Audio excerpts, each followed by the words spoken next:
I wondered, could we agree to that? And then and then maybe JB could speak. Yeah. Okay. Well, look, just to introduce, you'll see the name there, Joseph Durbe, but the workers all call him JV. You might have to explain that, but not that it's a matter of great consequence. But look, what is of consequence is that for decades in the post-apartheid period, we've seen casualization, outsourcing, every possible way in which workers' conditions have been degraded in the past period. And now there's the answer from the workers. JV, could you please come in and give us an update on the strike? Just unmute, and we really want to hear you. Good afternoon, comrades. My name is Joseph Velenkosini Dube. That's the reason why I'm commonly known as JV. It stands actually for my initials of my names. I'm the General Secretary of Retrusa in South Africa, the most militant union dealing with transport and other logistics, and also the harbors. From, I think, beginning of this year, there's been a lot of things developing in South Africa politically and also regarding workers in South Africa. Privatization, it's amongst other things that we are busy fighting, more especially within the state-owned enterprise companies, and Transnet is one of them, which is dealing with transport and logistics.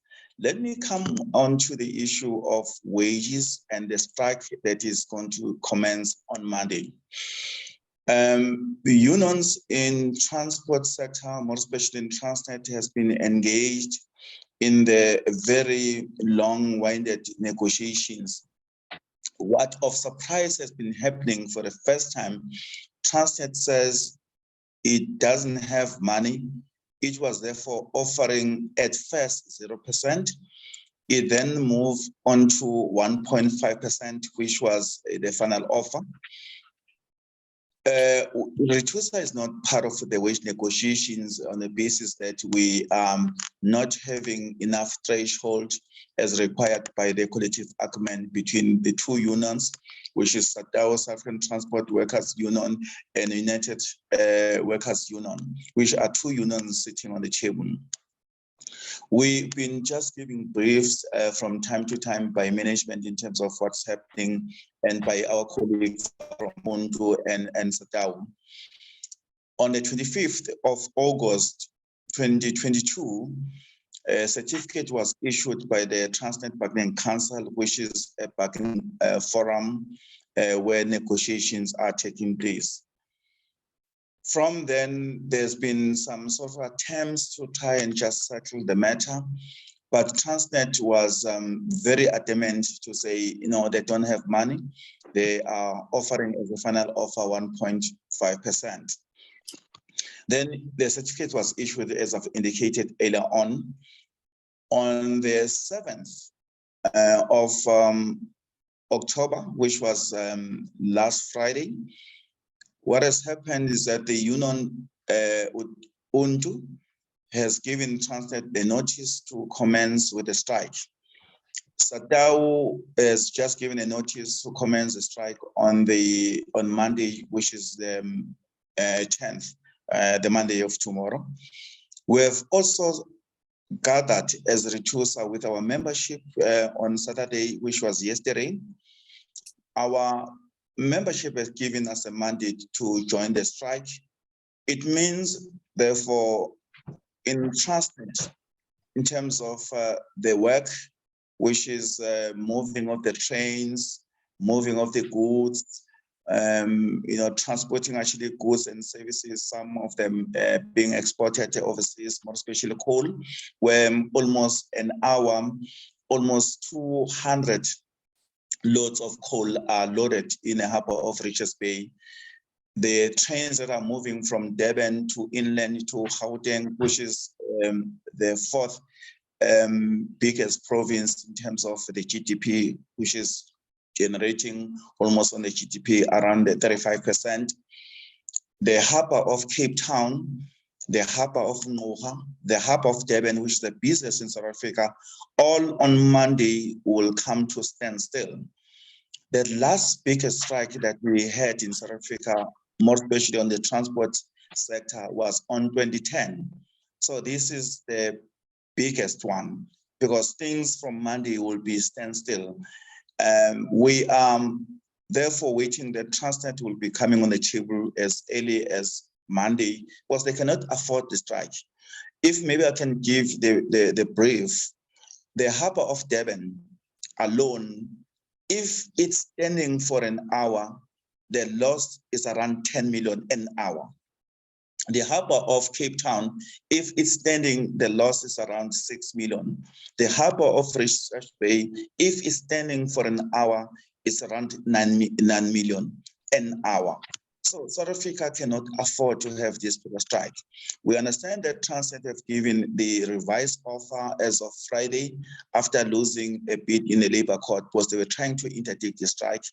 So the offer, which they've said is a final offer, is around 3%, which was going to be paid as from January, or in fact in 3 installments, which was on January 2023, February 2023, and also March 2023.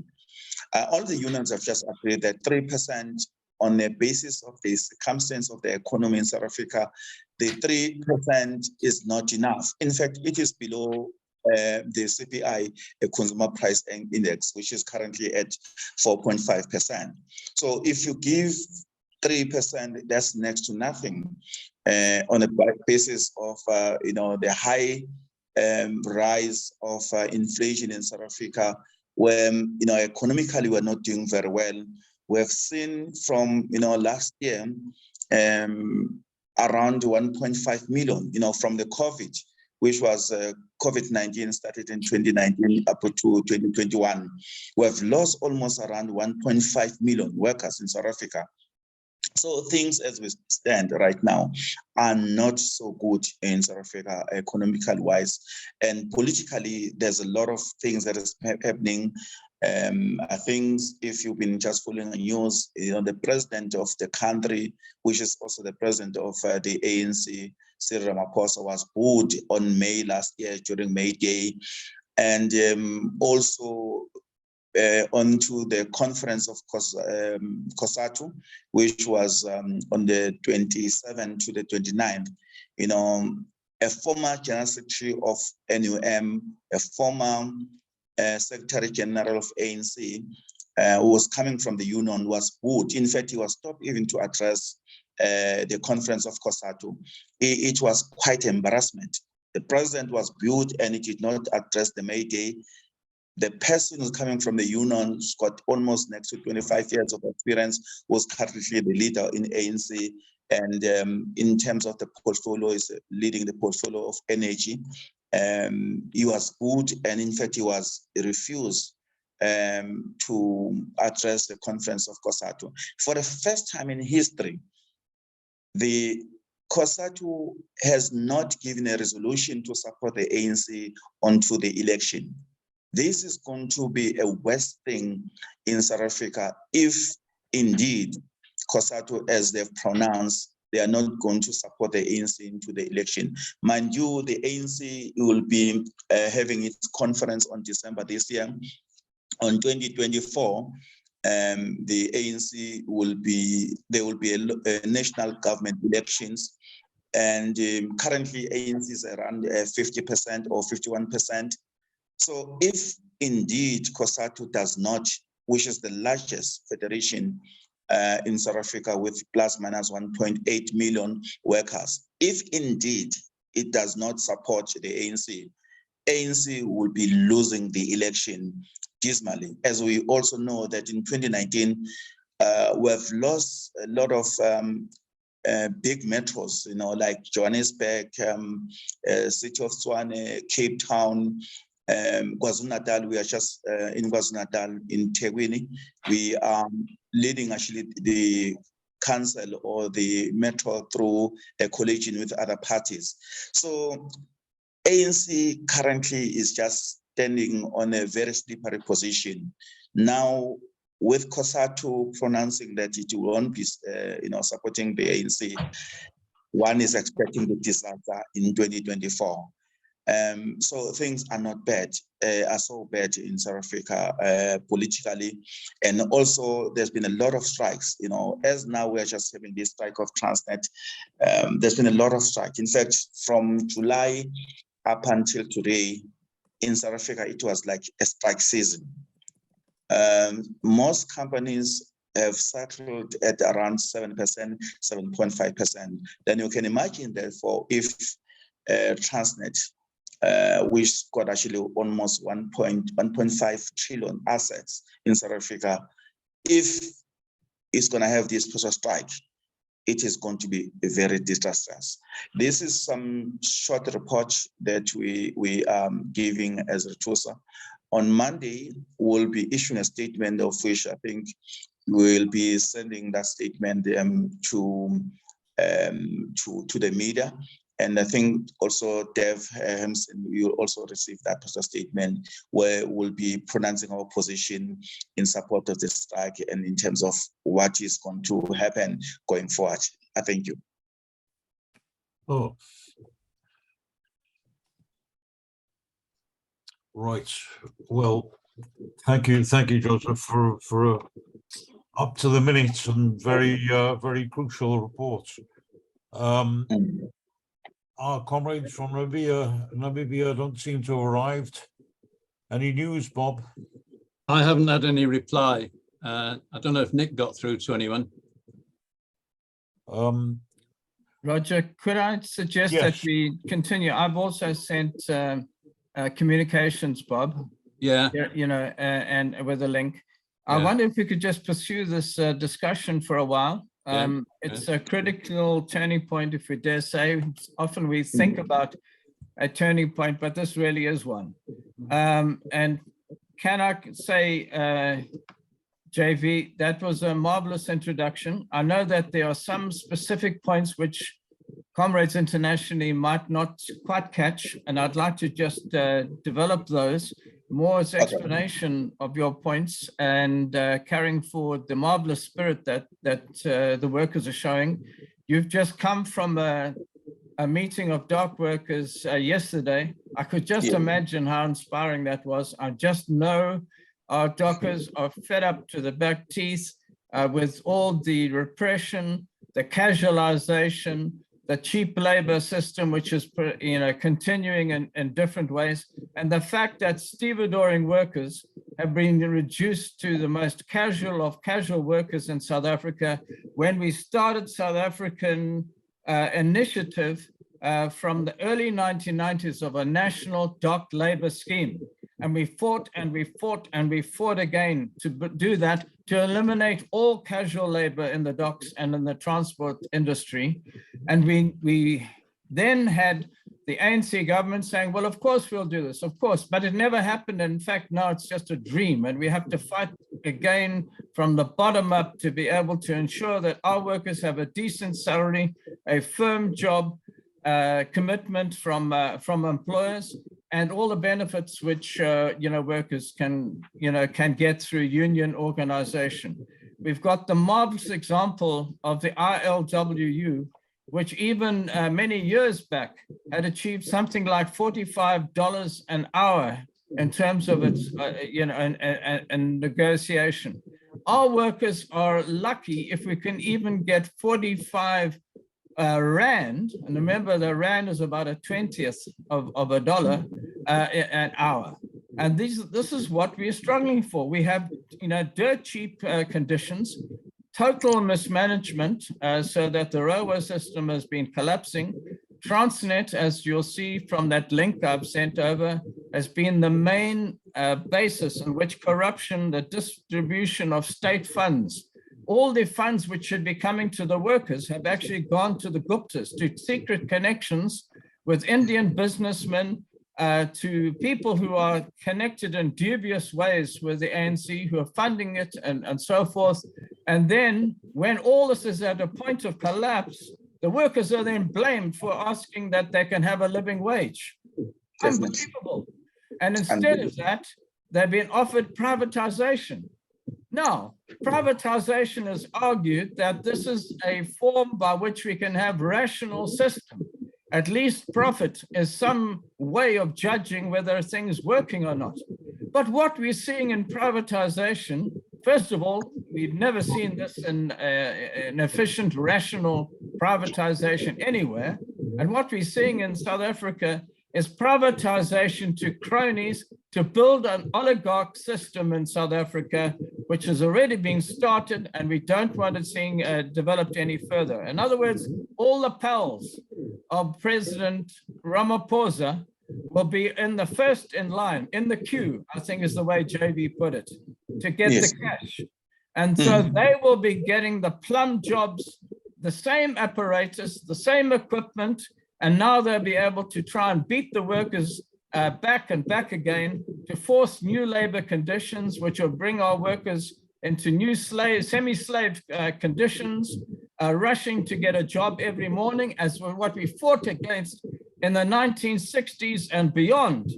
We were in that fight to get the workers away from being tossed around as cheap labor, desperate for a job, prepared to lose a finger, a hand, and maybe a leg in the process of producing, distributing cargo of all types. You should see our dock workers have done most exemplary work. People say, well, you know, the workers are not working. Please, let's get this, let me pass some images.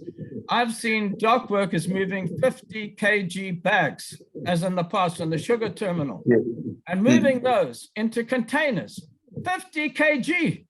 That's not even what, no army would expect a trooper to be able to carry 50 kg. And the workers actually have moved this and done it.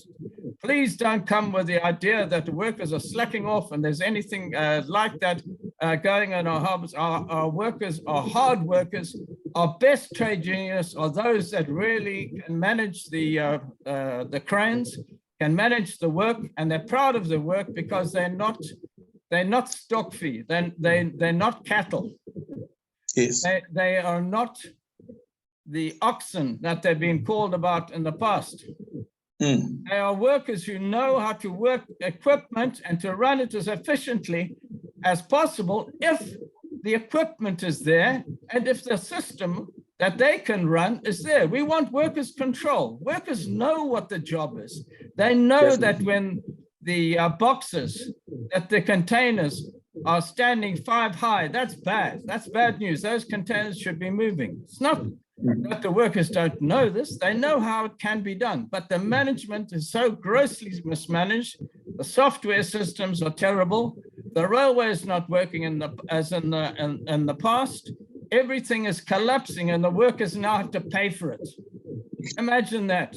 Mismanagement, and the workers have to then pick up all the responsibilities of making a system work when it's actually designed not to work, but just to make money for all those companies which are parasites on the workers and parasites in the state system, which is not guaranteeing workers' control. We want to see workers' control. Workers who are capable, who are able to know it, they know the job, they know how to work together. In South Africa, we have a huge separation between stevedoring workers and the state sector, which is actually managing the cranes. If we had workers' control, we'd sort that out.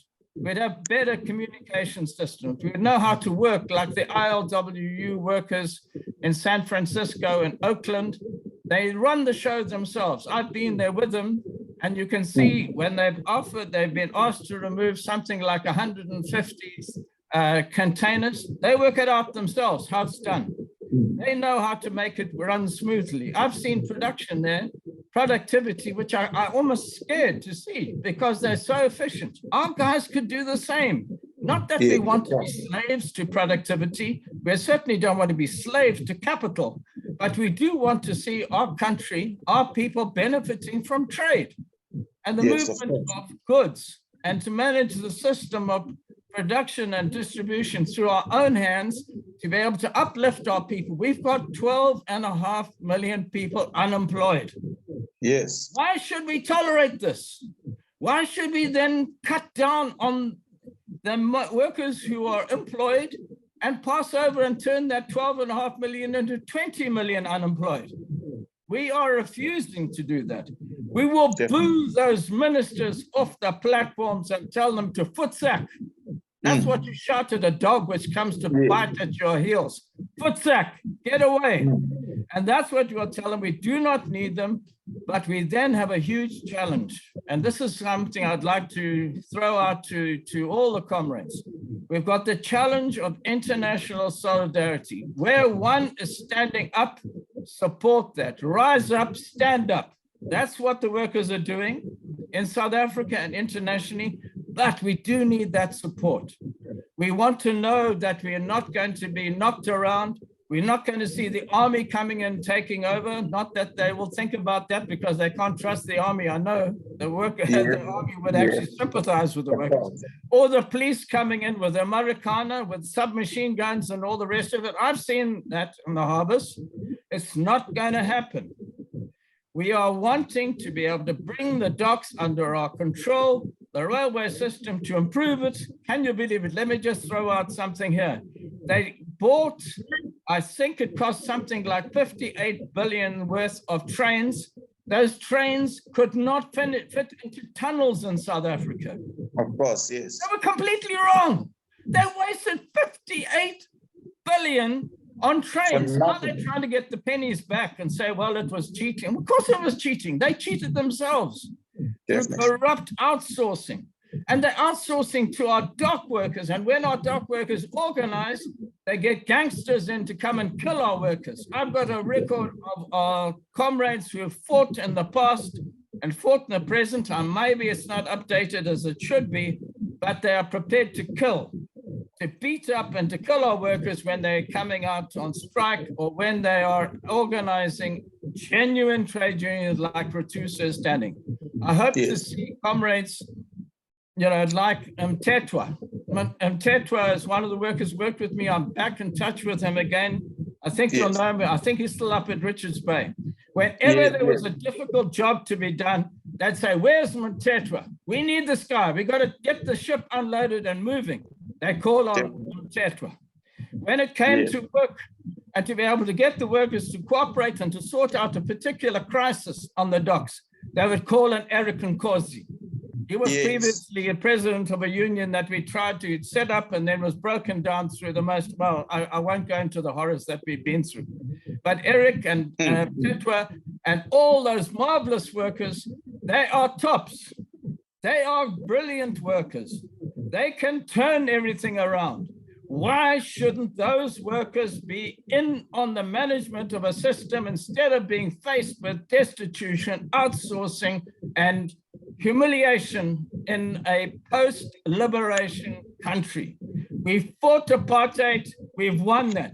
Now we are fighting against capitalism and we're going to win that too. JB, all strength. Amandla, we will do it. Oh, that's fantastic. Brilliant, David. Comrades will have gathered that David has a long and a rich history of labour struggles in South Africa, stretching back many decades. JD, would you like to come back on any of those points now, or do you want to wait till we've had a few more comrades maybe have questions? Yeah, maybe to add into what Comrade David F. just said, you know, we were hoping, you know, with the advent of democracy in 1994, more especially us as workers who've been on the trenches, who've been fighting about it, you know, very, very, very hard, you know, where a lot of workers died, where a lot of people in our country in South Africa died and so forth. With our black government, you know, the expectation was so high and so huge, was most comrades who are in the parliament of the ANC, in the leading party, which is the ANC, the majority of them are coming from workers. And we're expecting that, you know, what we were just looking at in terms of a two-stage theory, as we discussed within the Communist Party, that we are going to have, freedom and democracy, and then on the second stage, we're going to have socialism. ANC has been trying actually by all means, to stall that. We've been fighting as workers together with the Communist Party, to say, let the workers lead. Let the workers actually be at the forefront of the struggle because they understand actually these issues very, very well. What has happened in South Africa, as Dave have just indicated, is that capitalism has just taken over. South Africa, in fact, is controlled, by the capital. Ramaphosa is one of the billionaires in South Africa. This comrade is coming from the ranks of the workers. In fact, we're anticipating that he is a person that understands very well, the issue of working class, the issue of workers and the poor. But, it's very clear he's being controlled somewhere. That guy almost every day is taking away the little that workers are having. Is taking away the little, that the country is having and is giving out to his friend and cronies who are the capital. And, it's very bad, because instead of workers improving their working condition, instead of the country, moving forward in terms of having a lot of workers working, the inequality is so huge, unemployment is so huge, everything just going backwards. And this is frustrating everybody. And I can tell you, as I was just indicating earlier on, that I don't see the ANC as the governing party in 2024 winning the election. But what is important, that we've been discussing with some of the workers, that as workers, we are just on our own. We have to unite. Currently, as we are having this strike within Transnet, we are talking that language. We have spoken to our comrades within SADAW, we have spoken to the comrades within UNDU to say, let us unite, let us be a one force so that we can just win this particular struggle. As I've indicated earlier on, most of the companies have settled at around 7%, 7.5%, even at 8%. So if you give workers 3%, that is an insult. That is a total insult to the workers. Coming to the point that Dave also have alluded onto the stevedores workers, dock workers. If you are having comrades in other countries who have just achieved $45. I'm not sure in terms of, in South Africa, workers who've been earning around 45 to 49 rands. You won't believe that right now, those wages have been reduced to 25 rand. In the last 20 years, workers has been earning around 45, 49 rands. Now with Transnet, pressing with this issue of privatization, reducing actually the rates to these particular companies. In fact, those workers, the wage, more especially stevedoring, is for a worker to wake up in the morning, to have a lunchbox, go and work, and go back at home. End of the month, they've got nothing. This is a very sour and terrible things that workers are facing. Some of these workers, more especially in stevedoring, you'll find that because of the shortage of vessel, they are working in terms of rotation. A worker will be earning only 200 rand per month because you have only worked for 2 or 3 days. You can imagine the whole month, a worker earning, 200 rand, 300 rand. It's a terrible thing. It's a terrible thing. Those workers are exposed to danger. Some of them, they will cut actually their fingers, they'll cut actually their feet and so forth. Some of them died. And even families are not looked after. So once you have died, you're just like a dog. Nobody just look after you and so forth. The situation, comrades, are so terrible. Dave, as you have indicated, at the time when in South Africa, they were fighting for these things. There were a little bit of improvement. Now things have just gone from bad to worse. From bad to worse. In fact, most of the workers, more especially stevedoring workers, they are not enjoying freedom and democracy. In fact, they are saying at some point, even apartheid was better off, because at least we're earning wages that can be in a position to feed and to support our families. With the new government, which is the black government and so forth, now we are unable even to feed and support our families. So you are a person who's waking up on daily basis, but per month or at the end of the month, we are like a person who's been just sitting home, not working or not earning anything. So we would like actually, workers internationally to support us, because things as it stands right now, it's so bad and it's so terrible.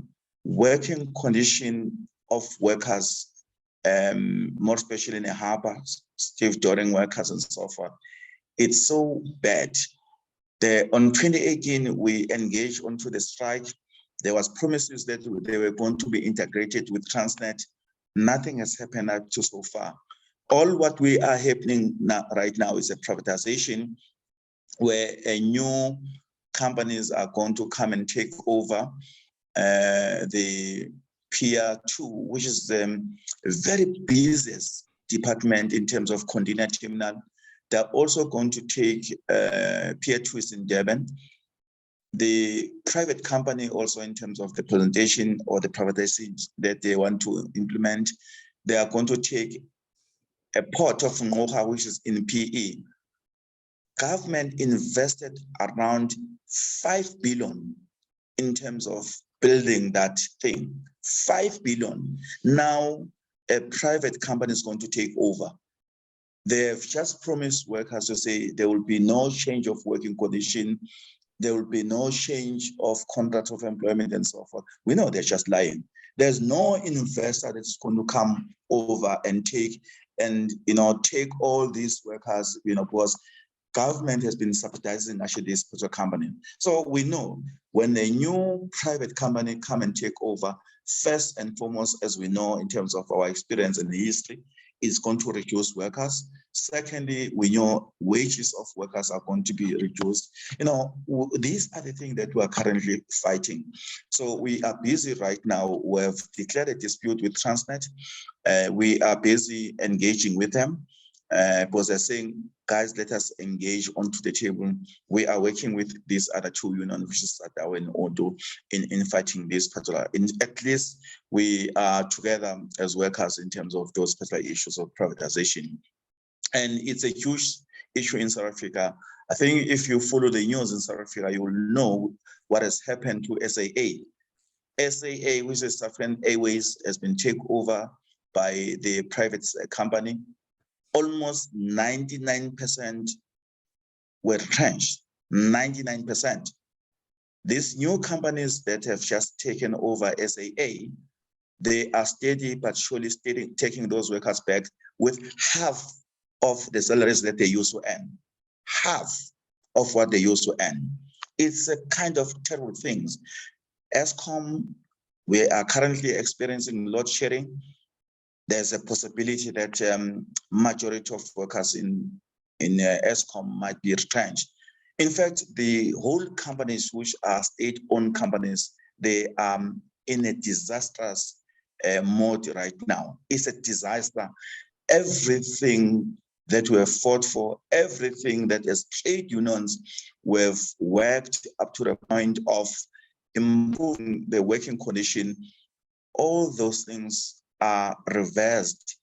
Every single working condition that has been improved, gain over years, management together with government, they are reversing those gains. In fact, even workers in South Africa, they are starting to lose hope to the trade unions because they're saying You are the trade union, you are sitting with the employers on the table, you are sitting with government as you are in a tripartite alliance, the ANC, the COSATU, and the SSCP. But government, which is led by the ANC, is taking, all the things that we have benefited. So hence the issue of alliance, it's just on a very slippery stage. In fact, there's a possibility that the alliance of the ANC, SSCP, and COSATU is going to break. In fact, there's a likelihood of this marriage breaking down, as I was alluding to the issue of COSATU booing the president last year on May Day, booing, the former General Secretary of ANC, former General Secretary of National Union Workers, Minister of Energy and Resources in South Africa. In fact, in most meetings where the ANC comrades are invited, they are getting cold hands. So there's a likelihood that the alliance is just going to break, as COSATU have just pronounced quite clearly that they are not going to support the ANC in the next general election in 2024. So these are the things. But what is so much important is that workers, whatever they've gained over years, all those gains are taken away. It's a very painful thing to workers, more especially if over the periods of 20, 25 years, you have improved, more especially us as trade union, we have negotiating, we've been fighting, we've been marching and everything. Imagine all those things steady but surely, piece by piece are being taken away from workers. So it's a kind of hell. I will say workers are being subjected to hell in South Africa. It's a hell. I think maybe that is maybe a correct description, because it's painful. It's painful for all of us, painful to the workers. It's painful even to the society, Things are very, very, very bad. If maybe I can just paint actually that picture. Dave, he knew about these things. He's been actually on the picket line, which been fighting these sort of things. So the smaller that we have has been taken away. Let me stop there. Oh, thank you, JD. I think we're all really inspired by your report. We know that the after years of betrayal and of demoralization, we can see that this struggle could be the beginning of a real return to the rich traditions of struggle and sacrifice of the past. And one other tradition, which is well known to the labour movement internationally, is that of solidarity, and in particular the solidarity of really a past generation in the struggle against apartheid. So the point of our meetings always is to go back to those traditions of international solidarity, and we have comrades here from a number of countries, and I would invite comrades to contribute their ideas, their questions, and also their proposals for how we can show practical and moral and political solidarity with the dock workers of South Africa. Who wants to come in first? I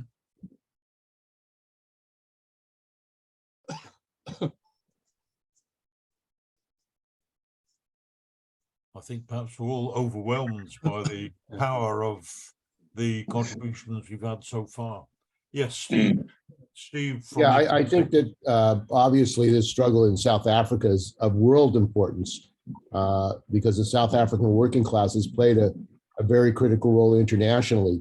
The struggle against apartheid, now the struggle for survival, and I think that's really what we're facing, a destruction of the working class by the capitalists. So I think that what we have to do is link up workers directly, and the international working class has to unite. I mean, we just had a rally yesterday for Julian Assange in San Francisco, and it's clear the attack on journalists, the attack on people who are getting the truth out about capitalism and imperialism is unrelenting. So what can the workers do? I think one of the things we should do is when they go on strike, Comrade Dubé, that we have try to have an international day of action at South African consulates and embassies around the world. That's one thing. We can have solidarity protests and bring dock workers from around the world together at embassies, consulates, and issue statements, getting unions. And also, we need to have a direct action by workers, other dock workers around the world. Don't handle cargo from South Africa, scab cargo. That would be an important thing that we could fight for. And the longshoremen here in the United States, West Coast longshoremen, refused to handle cargo from South Africa in 1984, and it had a powerful effect in showing international solidarity. So I think we need to build a campaign to get dock workers around the world to support this strike action by the South African dock workers, take direct action, and have a day of action. And maybe you can make an appeal for dock workers around the world and workers to take support action for you. It's not just about the dock workers. It's not just about Transnet. It's about the entire working class in South Africa and their fight against privatization for survival. Yeah, absolutely. Thank you. All right, who's next? Carol, also from USA. Hi, welcome, Comrade Dubé. I have a couple of questions and then a suggestion. I'm wondering whether you think the leadership is going to see this strike through, or do you think that they're going to waver at some point, and as historically happens in the United States, they make deals and sell out the workers. What about Irvin Jim, and what's his role, and what does he have to say about this whole thing? And really, my suggestion is that the dockers write a resolution that they would like us to bring to our workers in whatever countries we're in. I can bring it to my union. If you write a resolution up saying that we support the dock workers and you know, we want to give whatever support we can. And if you write something up, I have a meeting at, you know, in a couple of weeks with people on the international committee of my union, in which is the AFT. And I'd be happy to bring that resolution in support of the dock workers, but it's probably better if you write it than if I write it, because you have all of the details and I don't. So if you can send that along, we can all raise the same resolution in our different respective unions. Thank you, Carol. Absolutely, that we will do everything we can to publicize any appeal with practical suggestions and so on, for which we'll distribute to all our contacts. I think, Bob, you're next. Yeah. Sorry, am I live? Yes. Yeah, thanks. First of all, could I later make a report on what the situation is in South Africa, in Namibia, because it does dovetail with what the comrade has said, and I'm sorry we haven't got the speakers with us, but I can make some points. Would that be in order, Roger? Sure. Yeah. Okay, on the immediate question of solidarity, the dockers in Britain are on strike currently at the two major ports in the country, Felixstowe, which is a massive container port, and at Liverpool, which saw the year-long lockout of dockers in the 1990s, and has always, since about 1900, been a very militant port. So I think any appeal from South Africa is likely to fall on friendly ears. Things have changed very rapidly in this country in recent months. Above all, I strongly recommend, I don't know if the comrades are in touch with the International Dock Workers Council, but this is a very interesting body which came to prominence during the lockout of the Liverpool dockers in 1995, 1996. And it's a rank and file international body of dock workers. No doubt it's come under pressure from the leaderships of unions, but I know that the dockers in Britain who are in touch with and very active within the International Dock Workers Council are very proud to be part of it, and they see it as a fighting organization. So it'd be really good if you've developed contacts there. And bear in mind, things are changing. We haven't had a dock strike in Britain since 1996. And now we have several. And what with one thing and another, it's a bit uneven, but it's a trade union, the Unite the Union, that is at the moment willing to entertain strike action and support strike action. And indeed, only a month ago, there was the commemoration of the 1970, when was it? When the dockers, the London dockers were locked up for leading a strike against containerization. And there was a general strike across the country to get them out of prison. And they were got out of prison in the mid-70s. 72, I think. 72, yeah. So it's the 50th anniversary, but that, I got to tell you, that memory lives in the union. So I'd encourage every appeal that you can send out. I would look for ways to get that supported. Yeah, sorry, and I'll come back later on Namibia. Oh, thank you, Bob. Ed. Well, JD, thank you very much for your contribution to this meeting to inform us of the great struggle that's taking place there. For many, many decades, the eyes of the world have been on the movement in South Africa, because the ending of the apartheid regime was something when most of us on this call, when we were young, we were looking forward to, we were helping to campaign for, we were marching on the streets for it. When it happened, we were enthusiastic. We remember the lift in the mood of the whole of society in the UK, that at last this revolting, outdated way of dealing with society had been overthrown. And, then the sort of disappointment as the regime turned from one of, hope and expectation of a fairer, decent future to one, like you've described, of neoliberalism. And this is part of it's very much part of a global struggle. At the moment, Bob's already mentioned the dockers in Britain that are on strike. Railway workers are on strike. Two groups of railway workers are on strike. Those who maintain the tracks and the equipment for the railways, they were on strike yesterday. I was on their picket line talking to them. And then the railway drivers are on strike as well. So there are two different disputes in the railways.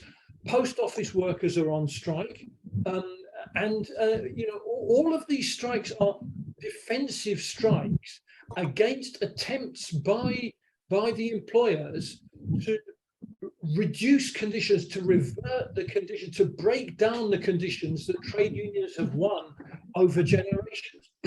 When I was a kid, I lived in an area of North London called Cricklewood, or near Cricklewood. And in the morning, at about 6:30 in the morning, there were on the main high street in Cricklewood, there were crowds and crowds of manual workers who wanted a job in the building industry. They wanted a job for the day. Right? A lot of them, by the way, were Irish, migrants to London from Ireland.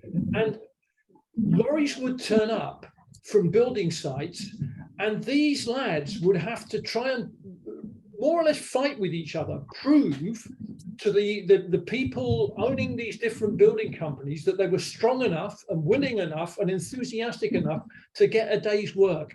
And those who didn't win a day's work in that scramble went home with no work for the day and no money. I mean, these were the conditions, and that was when I was a kid. By the time I was a young adult, building workers in London had got unions organized in the building industry, so that if you wanted a job on a building site, you would get it, but you would have to be part of the union on that building site. So things had changed. The employers didn't have workers desperate at their beck and call. The employers had to respect the fact that these people wanted stable working conditions. They wanted at least rudimentary health and safety regulations and so on, because the trade unions had fought for that and won that. And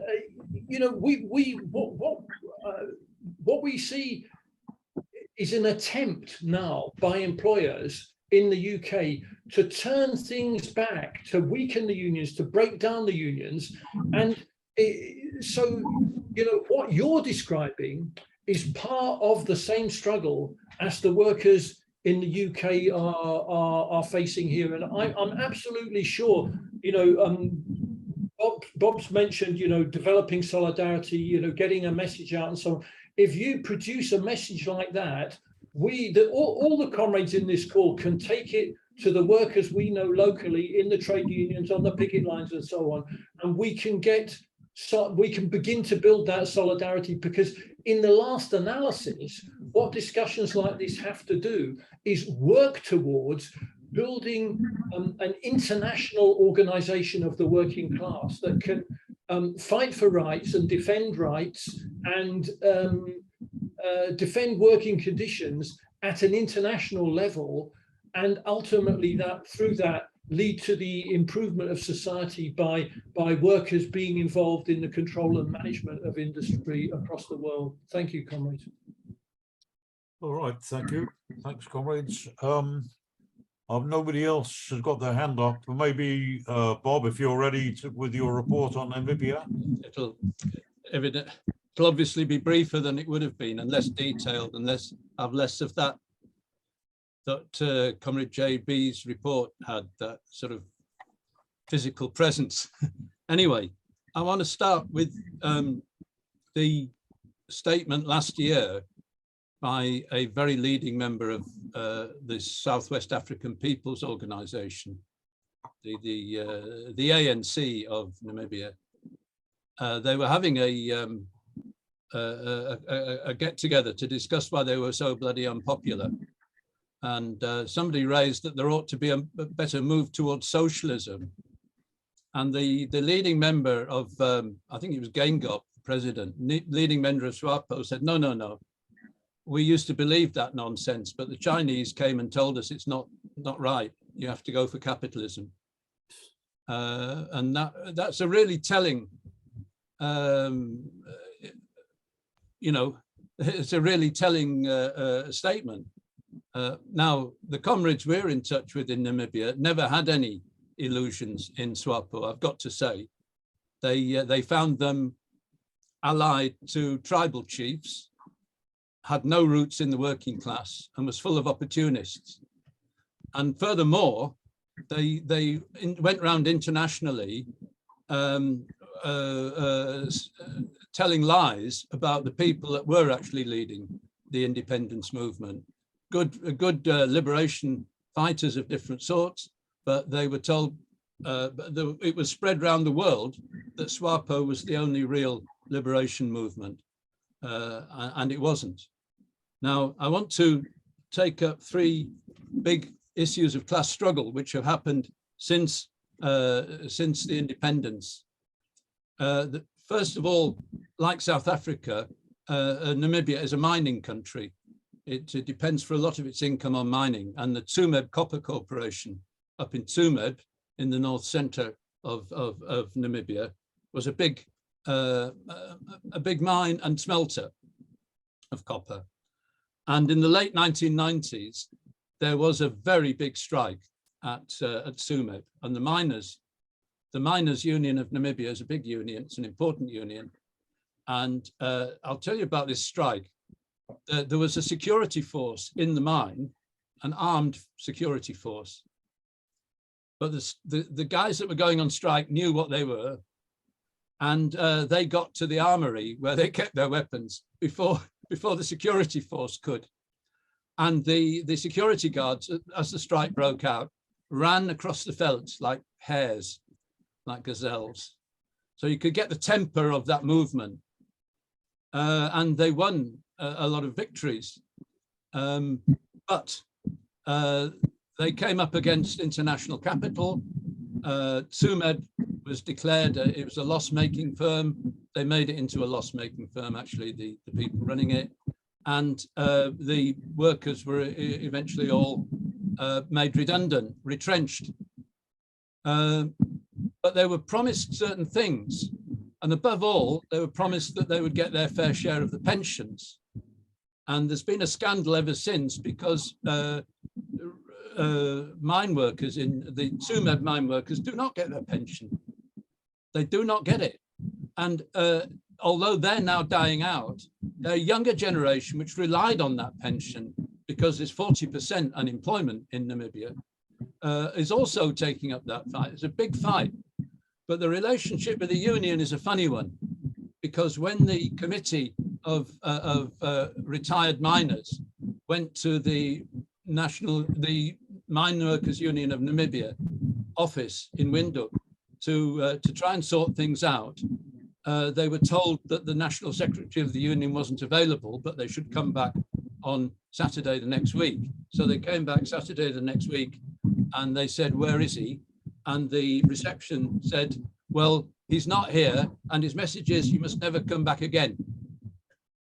So, in fact, the whole funds of the miners' retirement fund was stolen, and it was stolen between trade union leaders, dodgy lawyers, and ministers. And this stealing is the way of life of the SWAPO government. So that struggle goes on. I mean, it's a strike that took place over 20 years ago, but the results of that strike still carry on. There is still workers fighting in that country to get their pensions. The next big one I want to talk about, Namibia is a big fishery country. The Atlantic coast is very rich fishing ground. I'm sorry to interrupt, Bob, but I don't know if other comrades are hearing a lot of interference, but could everybody who is not speaking mute themselves, please? Ah, that's better. It worked. Yeah. And at Liberation, 1992, I think it was in Namibia, it was a bit earlier than South Africa, a constitution was adopted that recognized workers' rights, recognized health and safety at work and rights at work, recognized workers' rights to organize in trade unions. And this also was part of employment in this massive fishing industry. But due to collusion between the government and fishery companies, the fishery companies started withdrawing workers' rights. They started lengthening shifts at work. They started lengthening the periods at which people would go to sea. They took away a number of workers' rights at work. That led to a general strike, which lasted about 3 years of the fishery trade. Although the workers had to go back to work in the end, they had a very bad experience of the national unions in Namibia and the National Federation of Trade Unions. So they've set up a union which is now working to unite all fishermen, and they are very keen on international contacts. In fact, they've been to national conferences of NUMSA and made their case. So they're very keen on these international contacts, and they know that just around the other side of Africa, in Mozambique, there are also fishermen and fisheries workers. Now, what made this then hit the headlines was it was revealed that fishery companies, international fishery companies based, I think, in Iceland and in Japan, had bribed government ministers in Namibia to allow overfishing.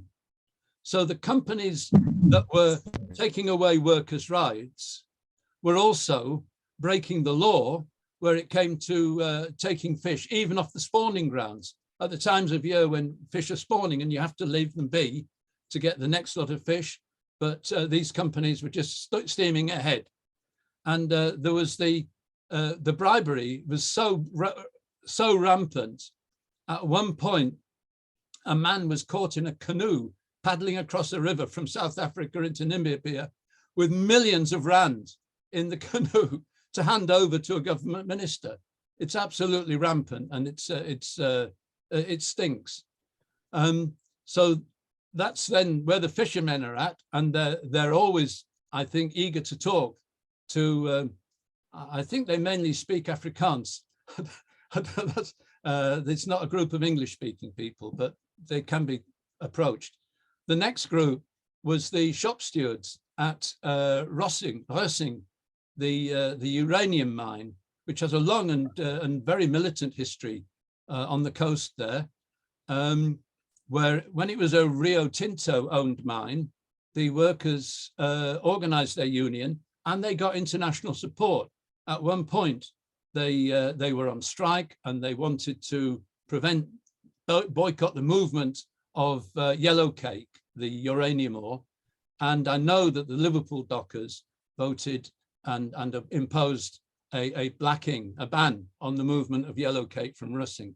So out of those struggles in the 80s, they got very good conditions, and they had the right to organize a shop stewards committee, the right to facility time to organize the committee when workers could get time off the job and go and organize the union on the site, and also office facilities and a say in the employment arrangements. So they have very good conditions of work.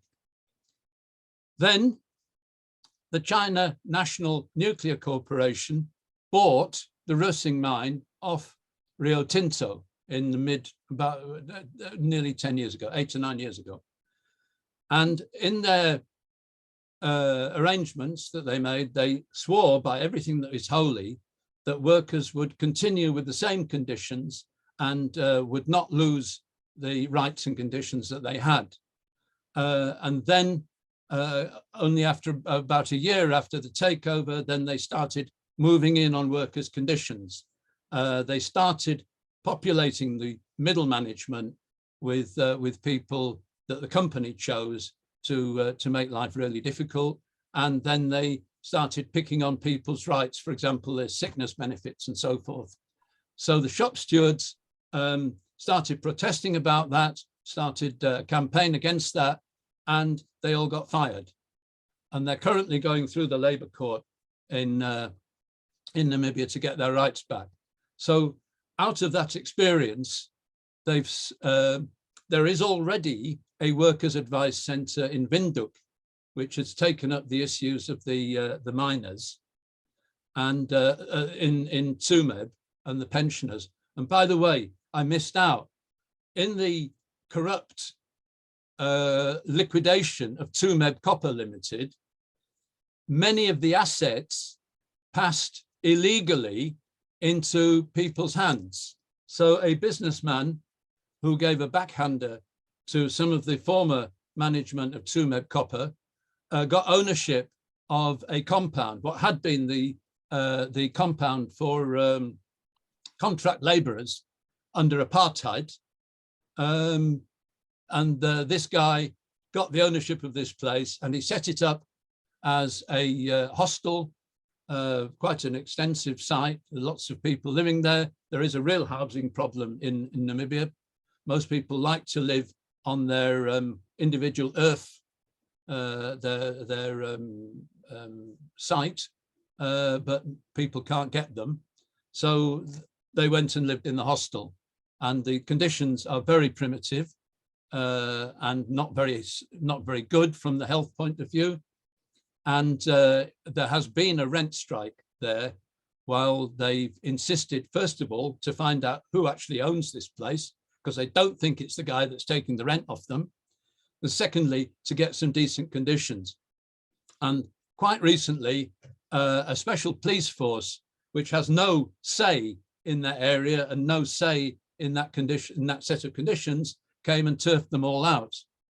And it was only because we managed to get a branch of Unite the Union here in Britain to write a very sharp letter to the president that we in fact got a stay on that. We managed to, because the legal system's full of people who think that what the European tells them is what has to happen. I'm sad to say we used it against them, and they pulled back on that one. So that's the just to round it up. The approach that comrades are taking in Namibia is that there is a constitution. That constitution gives workers rights, and it gives ordinary people rights. It was written probably somewhere a long, long way away by legal experts, and the government does not uphold the constitution. The legal system is a mess. I've spoken to lawyers there who got debarred because they stood up for workers in court. And, you know, you get this sort of thing happening. But the comrades there take it very seriously that you have to fight for your legal rights, you have to fight for your rights as workers, and you have to fight for your trade unions to represent your rights and do their job properly. So I'm sure that's what would have come across if the comrades had been able to speak today. And I'm bitterly sorry that as a slip, I didn't put a very key email address on an email that went out with a link. But I'll take any questions, I guess. Well, look, that is unfortunate, but I must say you're so well informed on Namibia. You've probably given us as comprehensive a report as they could have done too. Is it Dominic or John? Which of you is speaking? Right, John. Two simple questions. Well, one question and one comment. We've just heard a report on the miners, you know, the uranium miners. That was going to be one of my questions, is to get an update, because we had a report on that strike. I think it was earlier this year. Yeah. The other question is, could we have a brief report on what happened to the strike of the dairy workers, where we had because I personally have heard nothing about that, although we did send them a donation. The other thing is, having been on strike several times myself, I think it is absolutely important that strike material goes out, simple leaflets explaining the issues you're on strike for, and also, more importantly, where people can send donations, you know, giving full details, because I know in this country, if you're sending money abroad, there's all sorts of weird, if you like, codes in, you know, when you go to the bank, it's not just a matter of sending it to the uranium miners in Windhoek and expecting it to get there. There's all sorts of, if you like, weird and wonderful, I don't know what you'd call them, bank details that you need. So I think if the workers in South Africa, because it strikes me, they are squaring up for a major battle. If they've now cut in links with the ANC, then that shows a seriousness in the situation. So it's just a plea for simple leaflets giving details, leaflets that are vetted by people who can say, yes, this is the correct form. You know, that if you do send money, that it will reach the, you know, the appropriate address, you know, i.e. the strike committee. It's just that those are 2 points. One, an update on the dairy workers, and then 2, on letting us know. We've heard like branches of Dockers, branches of Unite, being able to put pressure through publicity, and also the real thing is giving practical support to workers who are in dispute. Yep. Thank you, John. Yes. The dairy dispute is the Clovers strike, which we discussed earlier, and of course we would appreciate an update from David or from one of the comrades about that. Also, I'm sure that Bob and David, between them, can give us practical guidance on how to express our solidarity with the comrades in Namibia and in South Africa. Next is Steve. Yeah, I mean, I think one of the issues that is we're facing all over the world, not just in South Africa, is contract labor. And in South Africa and Namibia, that brought the working class together against apartheid. So the conditions, when he reported, I mean, the conditions are worse now for some workers, they feel, than it was under apartheid. They're going back to contract labor, this privatization. And that is what is happening in South Africa and Namibia. And that's what's happening in the United States.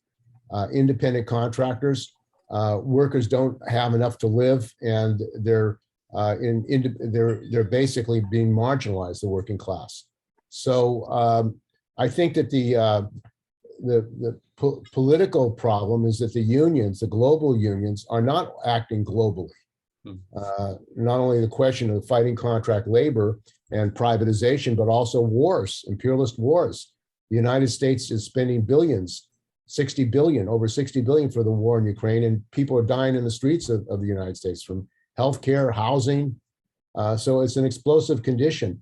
I think that we're planning to have, and I'm working with Comrade David, a conference in Durban next year, January 26th, to take up the issue of fight against privatization, the fight against contract labor in Southern Africa, and also the question of a workers' party, because that's sorely lacking on a global level. There's no workers' party in the United States. There's no real workers' party in South Africa. And I think the developments there of the apparent break of COSATU from ANC offers an opportunity for the unification of SOFTU and COSATU and the formation of a real mass workers' party, which is politically necessary. Strike action alone is not going to solve the attacks, the political attacks. And I think that the question of the independence of the working class, a mass workers' party in South Africa, like the United States, is critical in the fight for the defense of the working class. This privatization agenda of the Democrats, Republicans, and the ANC has to be challenged politically. So the last thing is, I think, again, as I said, when the strike starts in South Africa, besides getting resolutions, which we can do to San Francisco, to the Labor Council and the unions in New York, is a day of action, a global day of action, where we go to the South African consulate and have some actions, direct solidarity, and voices from workers around the world supporting them.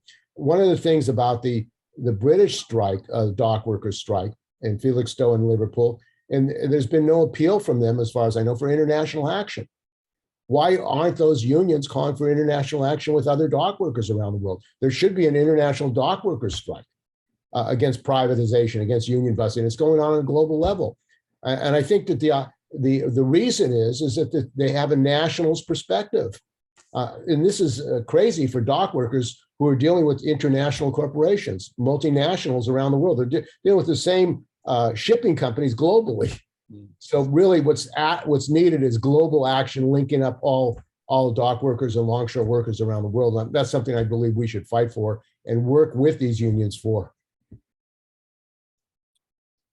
Right, okay. Comrade Ricardo. Yes, Steve mentioned all these struggles, and there he pointed out something very important, which is the need of building, a workers' party, because everything it has been said, from all the reports reflects one thing, And it is that, you know, something, you know, somebody like economist Michael Roberts have mentioned.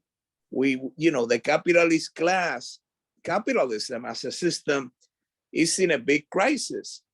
And the consequence of that is what we're seeing.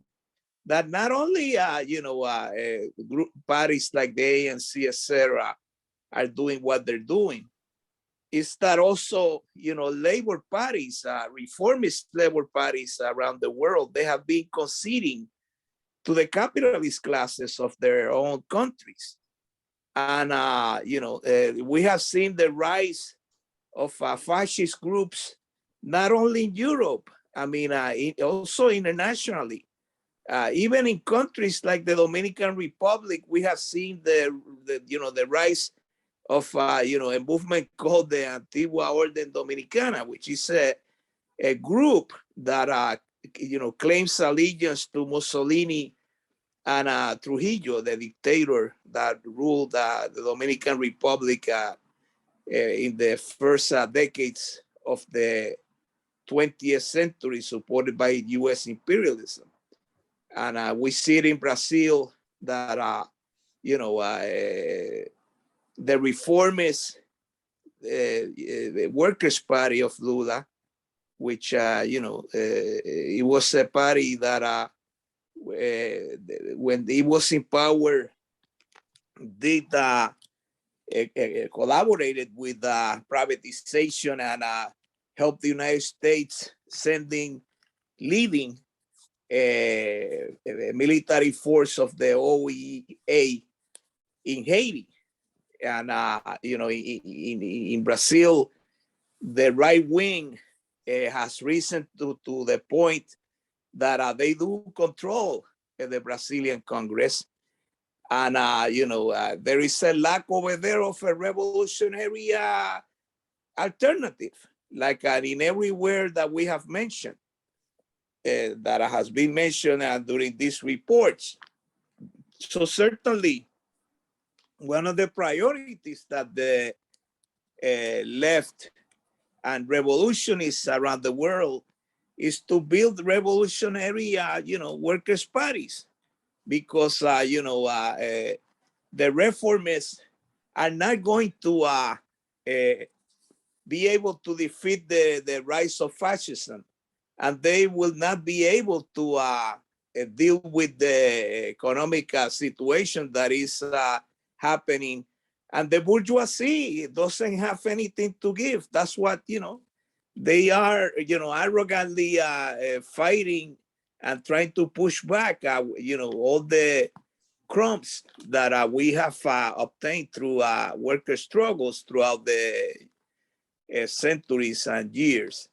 So, you know, we have to mobilize. We have to combat the trade union bureaucracy, class collaborators. We have to fight the reformists.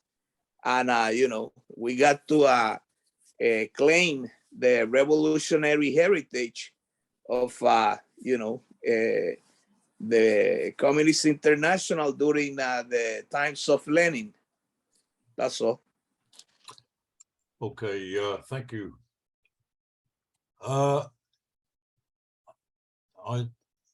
Bob, is your hand up from before? Or? Shall I come back? There's a question. Sure, yeah. Sorry. Yes, just to quickly report on the uranium miners, they are facing the problem that workers face in Namibia.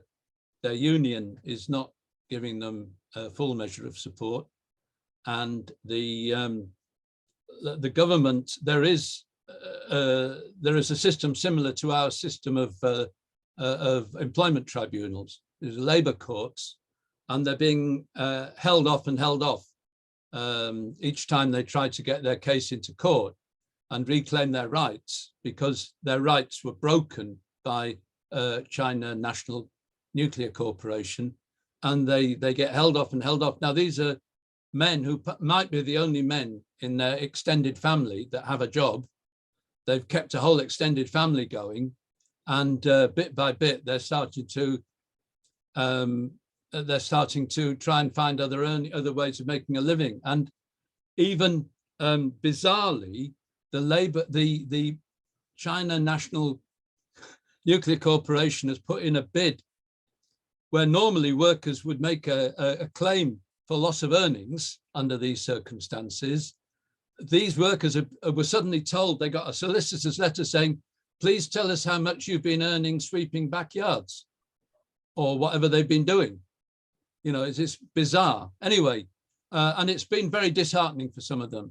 But out of it, they've established a workers' advice centre on the coast. There was already one in Windhoek, and there's a comrade who's maintaining that, and they're travelling around. There are many, many instances where workers need advice, they need support, they need somebody to stand up for them in court, and they're starting to do that. They're starting to learn how to do that. And we are definitely collecting money to help the comrades that are doing that work. And if I can get a document and give it to Roger, I've no doubt he can circulate it to, you know, an appeal. He'll be able to circulate it to everybody in this call, I'm sure. I just want to make a further point. The treachery of the ANC and the treachery of SWAPO is a bizarre one, because behind all the rhetoric, and we heard lots of rhetoric in the 1960s and 70s, these were actually quite bourgeois formations. And their political understanding was really based on Stalinism. And if we see now the bizarre side of Irvin Jim, who appeared to be leading the fight against the ANC, he's now in the pocket of various business interests, from what I can tell. And he's starting to run the National Union of Metalworkers as if it was his personal fiefdom. And he's trying to run it as if he was Stalin and they were the Communist Party of the Soviet Union. And it's bizarre. It's just completely against all the traditions of that union, and it's led to an absolute blow up. But I think it's worth emphasizing the really evil influence at work here is Stalinism. And I've written something where I tried to explain why that sort of ghost of Stalinism is still about, which I will circulate in due course. Okay, thank you. If there's nobody else with a hand up, perhaps David, would you like to come back? And maybe there may be a chance for more comrades to raise questions and so on after he's finished. Is that okay with you, David?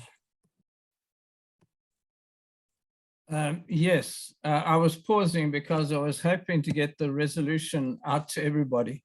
I'll do it in two parts, it seems, because I can't do it all in one part. I could just send this in a two-part resolution. Here's the first part, and here's the second.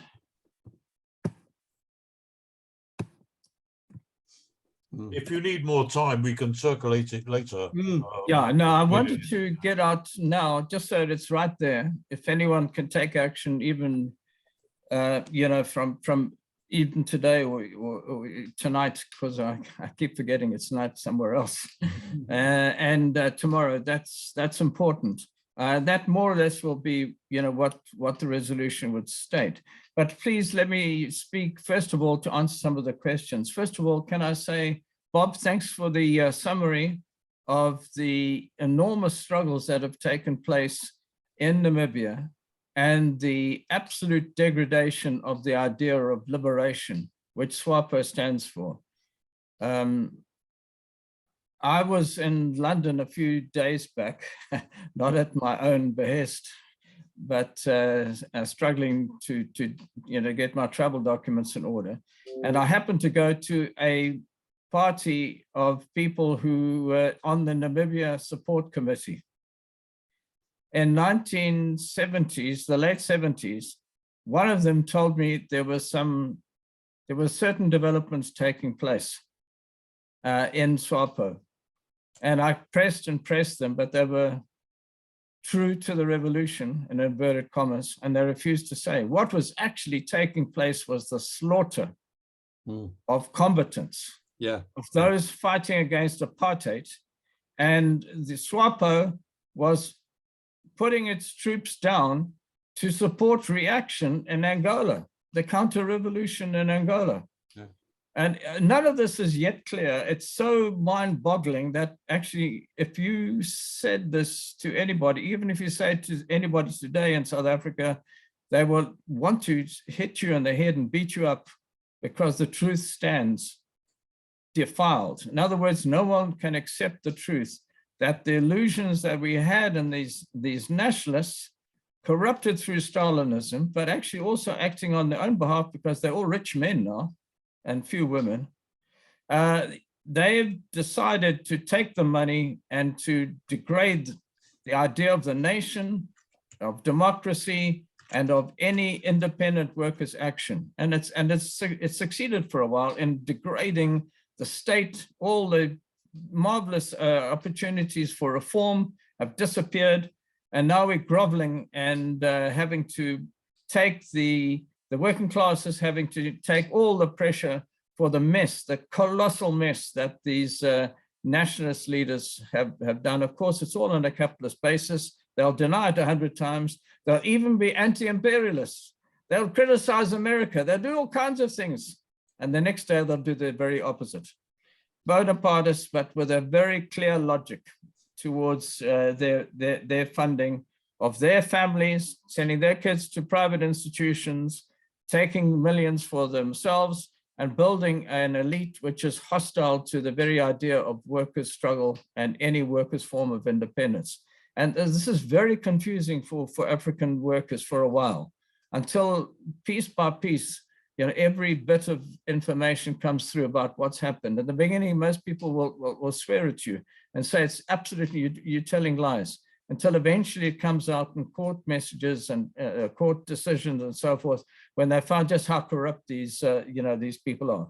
But the worst part of it is the state-owned enterprise have been so degraded that now privatization seems as something of a solution, because they've stolen the money, they've wrecked the institutions, they bought trains that can't run on the railways. They've broken up the state. Every single enterprise that the state has had is now so far into default and needing loans that it's actually a burden on the people now. Imagine that. All the institutions like Eskom, like Denel, like ISCOR, that was the Iron and Steel Corporation, that is what gave apartheid its strength. That's what allowed the whites to rule. Now all of that apparatus, which should have allowed the working class to have been able to prosper and to move ahead, has been broken down, first of all, broken down, and secondly, now offered to the bourgeois to see what they can do. And of course, it's not just a simple rational operation in terms of capitalism, like as in Britain, these capitalists do all kinds of tricks and stupid things. And so they're trying to create a number of oligarchs out of the state-owned enterprises, who will then rise and become the donors to the ANC and build a whole kleptocracy and a way of controlling workers into the future. Now, every time we address an issue in South Africa and in Namibia, I do think we need to do what we've worked to do today, to bring together the workers from Southern Africa. Just remember, South African capitalism, Anglo-American capitalism rules in Southern Africa. There's nothing, that's it. The Chinese want to put their finger in, yes, and the others may have an attempt to do so, but basically we're seeing South African capitalism rules the region. It could buy out every single company in Zimbabwe in a day. It could do the same in Namibia, the same in Mozambique, the same in Zambia, and in all the little statelets, which is the remnants of colonialism. In other words, in the past, and I just wanted to touch on this in history, we had an ICU, Industrial Commercial Union of Africa. And what we see is the unions got together throughout. There were branches in Namibia, there were branches in Zimbabwe, there were branches throughout. This is the 1920s. It was the biggest union that had ever existed until we've now had COSATU in the 1990s coming together and building after the reforms, some reforms which are now being reversed under apartheid. We have to rebuild the ICU on a completely new basis. Workers' solidarity, and one big union for the region. That is the dream that we need to raise again and is possible again. I think everybody heard the points about that Jacob Zuma, that Jacob Zuma's made in the past of invading other countries. And South Africa's invaded Lesotho in the past. We do not want to see the exercise of South African imperialism, both through markets or through the army. This idea stinks, and yet this is raised at various times as a solution to the various problems, that the people face. Everybody, should be opposed to that. I just want to deal with a concrete point in terms of Clover. An apology from our comrade Sabai. He was, as you'll see, he's the second speaker there on the list. I've just had a message, well, I had a message a little earlier this morning that he's had a loss in the family and he's actually far away in the rural areas. And he said he would try to be in touch, online, but I think that in some of our rural areas, the links are not very good. I did, pass it on, but can I say from him, he did pass on the deepest thanks to all those who've contributed messages of support and finance to the union. There is a gap, and I'm following it up because we've had comrades in Liverpool who've retired workers who've contributed to the strike fund. And then we've also had the mention now of the strike fund, and what we should have seen was a receipt and thanks, for a receipt. Can I say that I've made inquiries. They're very good at finding out where the money went, and it went to the right place. So I've had that, but I do want to follow up on what we can call all the necessary working class housekeeping, which is essential to building working class, that your money's gone to the right place. And by the way, it's been received and thank you. That's what the workers are saying from Clover. And I cannot mention that in the end, the Clover strike was one of the most definitive strikes, not in terms of its size, but in terms of the solidarity it raised within the country and internationally. In the end, it wasn't a success. Can I explain why, just briefly? Is that Clover is in a sense being hollowed out. And so what they were able to do was to get not so much the milk, but other dairy products into South Africa from Israel, probably from Palestine, itself.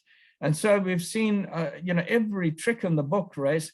And worst of all, the ANC is completely in support of that. Despite, just to explain how the ANC actually works, the union leaders had weekend meetings with some ministers, some of the so-called communist ministers, from nominees of the South African Communist Party. And their message was, we would love to support you, but we can't. In cabinet, this is not even discussed.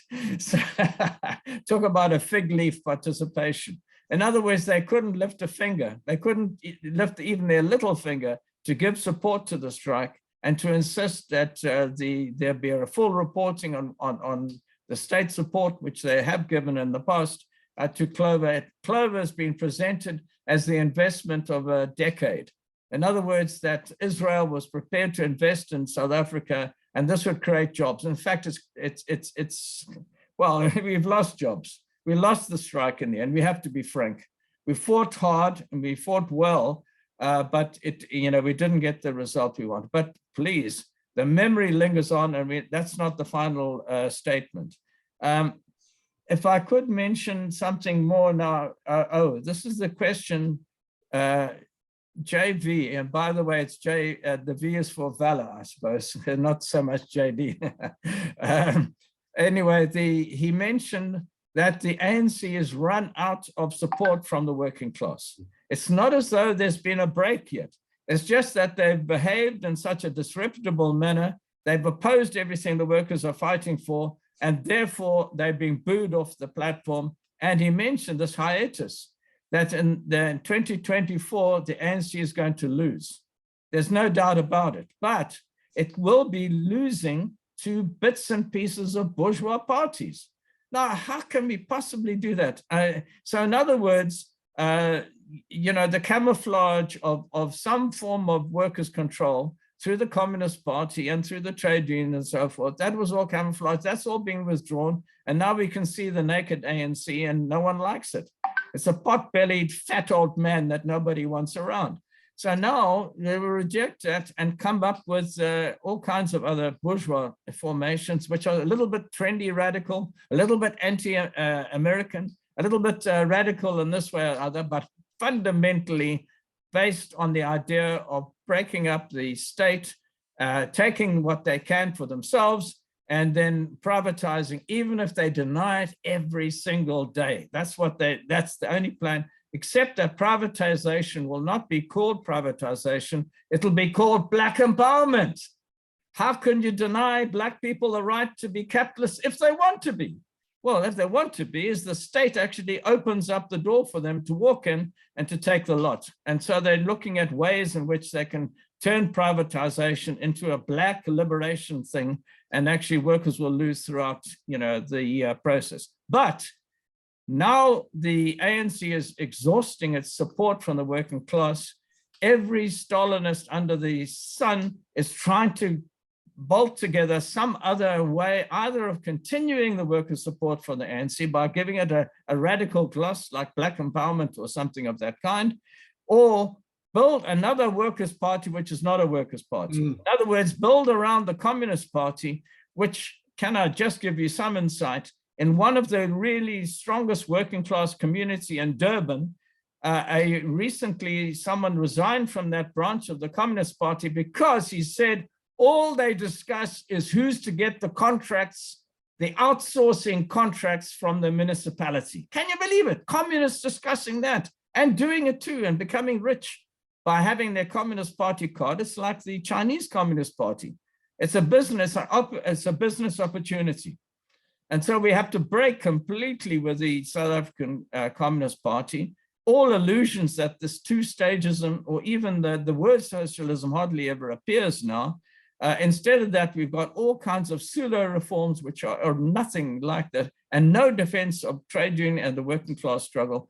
In fact, many of the South African Communist Party cadres, I hate to use the term, they use the word cadres, but anyway, some of the officials have participated in the assassination of poor people's organizations struggling to have occupy the land and so forth. They've been involved in disrupting and killing our leaders, and that's their historic role in South Africa is to do such incredibly disgusting things. I won't even say when we had the Marikana massacre, what did the Communist Party say? It said this was an uprising by rural people, rural populace, and a tribal phenomenon. I mean, that's the disgusting things that they would say when workers are faced with a struggle for a living wage and to build an independent trade union among miners. So they pour the most vile insults and confusion in the working class. But now we have the golden opportunity and we've got to take it. And in fact, I think we do need a further discussion at times about how will the working class rise to its feet in South Africa, and the next step, and form a mass workers' party. It's been that question has been in the air for the last 20 years. And more specifically, it's been actually on the agenda from 2014. But we've had every kind of Stalinist confusion has been brought into that. Maybe this little bit here is a more radical piece, or pocketbook parties. So we have a revolutionary party set up with enormous amount of funding from the capitalists that you're mentioning, the American capitalists. It's called communist, it's called socialist, it's called revolutionary, but it's basically an agent of the Chinese Stalinist bureaucracy. And what does it get when it stands an election? It doesn't even get 10% of its membership voting for it. Absolute disgrace. But it's a block on the road. It's another rock on the road to the Workers' Party, excuse me, and adds to the confusion. So we now have JV standing up. This is a workers' leader who has now distinguished himself by being implacably opposed to privatization, having some of the best workers in the docks and the transport industry in the support of his union, not his union, the union. And now I'm hoping that we can give further support to that, extend the invitation maybe to have a dialogue with I know that there are dock workers there in Namibia. I know they're going through different struggles, but I hope that we've been able to have been helping. I think it was Mpompu was the worker there. You know, we hope to make those links and to build this union into a massive revolutionary union in South Africa. And so we'll be coming back. You know, I think we need to come back to that discussion in the future. Now, to be concrete, I have, excuse me, the resolution in two parts. I think if comrades could see that, I think the question has been raised about the address. Let me just add the two. Unfortunately, I don't have all the email addresses. Well, I mean, these are the ones that do matter. This is the Sianda, the Sianda, if you look at it, he's the communications officer for the union. Why I mentioned his name is that he's in Johannesburg and is able then to communicate with other parts of the union rather than Durban and the coastal workers. So look, please, if you can, get this resolution forward.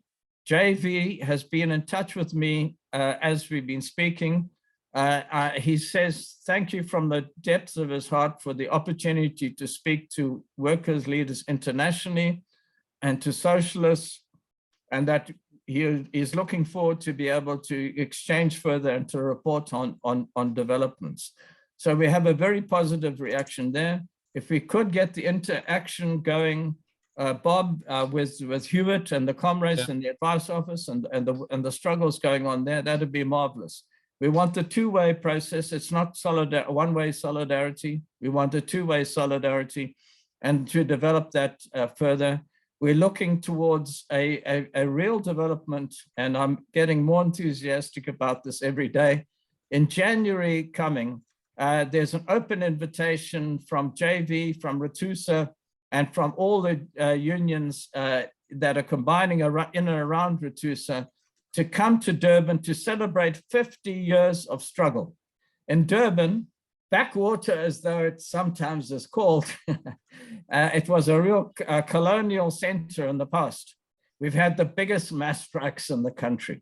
In 1973, we had at the height of apartheid, against the submachine guns of the police and they brought the army in later, workers took rolling mass action right there in the part. I was privileged then to be part of that movement, and from the textile union and the dock workers union then, that we moved into struggle. Now we're going to be celebrating 50 years of struggle, of enormous movement, of the working class announcing to itself that we are the changers of society. We are at the foundations of production of the economy, and we want to see a state politics in our direction, and to be able to resolve the national and the democratic questions of society, and to take society forward to socialism. That's what was announced then. And now we want to then see the results of 50 years of struggle and to take it forward. So there's an open invitation to all present, and to those who are not present, and I will circulate this further in the future, to come to Durban at that time. The poor old rand, that is the currency, has gone down to about 20 to 1 to a dollar. It used to be stronger than the dollar, can you imagine? And now, so it won't be the most expensive trip, and there will be workers there. There'll be opportunities to meet with the Ratusa members, to tour the harbor and to see what's happening, to go back and to the memorials of workers in struggle who were cut down in the 1920s and 30s, and to go over that background and to live a little with the history and to meet directly with the workers and exchange in this way. Out of that debate, out of those discussions, I am living in the hope, and I hope it will be realized, and I feel that closer now, it will be realized, that we take all the definite steps to creating this mass workers' party that we've been discussing. We look forward to having Namibian workers, Zimbabwean workers, workers from every part of Southern Africa present, and to move ahead 50 years struggle. Let's now look forward to the next 50 years to the full realization of socialism in Southern Africa. Thank you. All right, thank you very much. I'd like to suggest, David, if you can put the resolution, the links, the addresses, and also all the information about the Durban event together, and we can circulate that to everybody on the WIN mailing list, which is about 350 people in probably 20-25 countries. So thank you. I think it's been a really great meeting, which is all the more remarkable considering that most of the designated speakers didn't turn up. And also I can tell you that the designated chair also didn't turn up, and I had to step in at the last minute unprepared. But I think it's been really good. It's been a great meeting, not only in terms of illuminating our understanding of the situation, but also in mobilizing international solidarity. The meeting next week is on the amazing uprising of particularly of women and schoolgirls in Iran. And we'll get an up-to-the-minute report with, I think, also with videos and, you know, direct information. So I hope all the comrades will come. Right. Thank you, comrades. Bye-bye. Right. Bye-bye.